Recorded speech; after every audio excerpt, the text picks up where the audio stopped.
नमस्कार, हमारे social media network news धारा पर आपका बहुत स्वागत है। मैं हूं आपके साथ प्रियंका मिश्रा।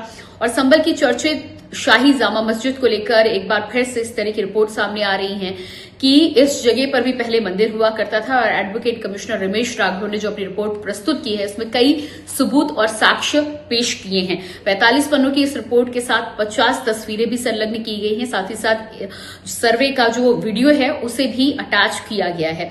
आपको बता दें कि ये जो जानकारी और इसमें जो संकेत निकलकर सामने आ रहे हैं, उसमें संकेत में कहा जा रहा है कि इस जगह भी पहले मंदिर हुआ करता था, जिस बात के कई सबूत निकलकर सामने आई हैं। कई कमल की जैसी आकृतियां अभी भी शाही जामा मस्जिद के दरवाजे पर नजर आती हैं। जो बाहर गेट के बाहर भी कमल के फूल की आकृतियां हैं और अंदर भी इसी तरह की कुछ आकृतियां देखी गई हैं।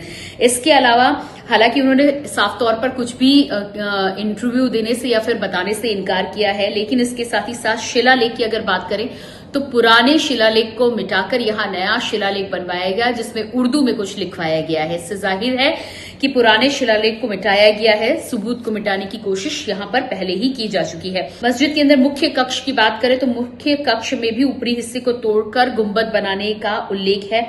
इस पर सवाल उठाया गया है कि आखिर ऐसा क्यों किया गया। जानकारी यह भी है कि मस्जिद के अंदर की जमीन को खोदकर कई आकृतियों को वहां पर दबाया गया है और दीवार पर कलाकृति अलग प्रतीत हो रही है। सामान्यतः मस्जिद में इस तरह की कलाकृतियां नहीं होती हैं जो शाही जामा मस्जिद की दीवारों पर कहीं कहीं नजर आ रही हैं। इसके अलावा खुदाई में निकली कलाकृतियां अलग हैं। झूमर की जो बात आ रही है कि मस्जिद परिक्षेत्र में जो झूमर टंगा हुआ है वो उस तरह की जंजीर पर टंगा हुआ है जिस पर अक्सर घंटे मंदिरों में टांगे जाते हैं। तो ये भी एक यहाँ पर सबूत या साक्ष्य की तरह इसे पेश करने की कोशिश की जा रही है। मस्जिद के परिसर में एक वटवृक्ष भी है। साथ ही साथ नमाज जहां पर पढ़ा जाता है वहां पर कोठरी है। वजू के स्थान को नया बताया जा रहा है, यानी कि मस्जिद के हिसाब से देखा जाए तो वजू करने का जो स्थान यहां पर है वो काफी नया है, यानी कि उसका निर्माण बाद में कराया गया है।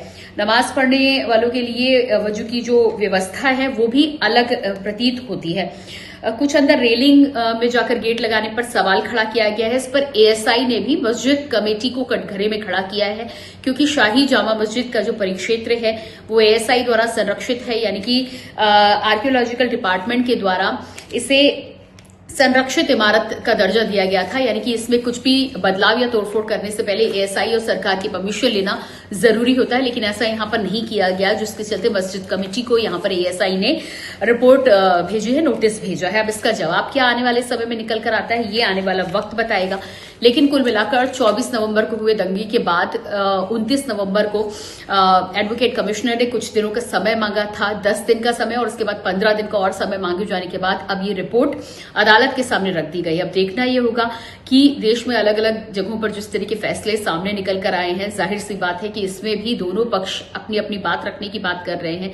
लेकिन एक तरफ तो इतिहास को संजोने की और एएसआई ने जिस तरह से इस इमारत को प्राचीन इमारत बताया है उसे संजो कर रखने की और उसके पुराने साक्ष्य को दुनिया के सामने लाने की बात है, तो दूसरी तरफ खड़ा है 1991 का वो वर्शिप एक्ट, जो जगह जैसी है 91 के बाद उसे वैसी ही बनाए रखने का और उसे वैसी ही मानने की बात कहता है। अब देखना ये होगा कि तमाम साक्ष्य और तमाम चीजें होने के बाद आखिर किस तरफ कोर्ट का फैसला निकलकर सामने आता है। लेकिन कुल मिलाकर ये मामला और भी दिलचस्प होता चला जा रहा है और अब तक जो तमाम तरह के सवाल उठाए जा रहे थे उनको अब सबूतों के रूप में पेश किया गया है एडवोकेट कमिश्नर के द्वारा। देखना ये होगा कि ये सबूत अपनी परिपाटी पर और अपने साक्ष्य के दायरे में कितना खरे उतर पाते हैं और किस पक्ष की इसमें आखिरकार कोर्ट के द्वारा जीत होती है।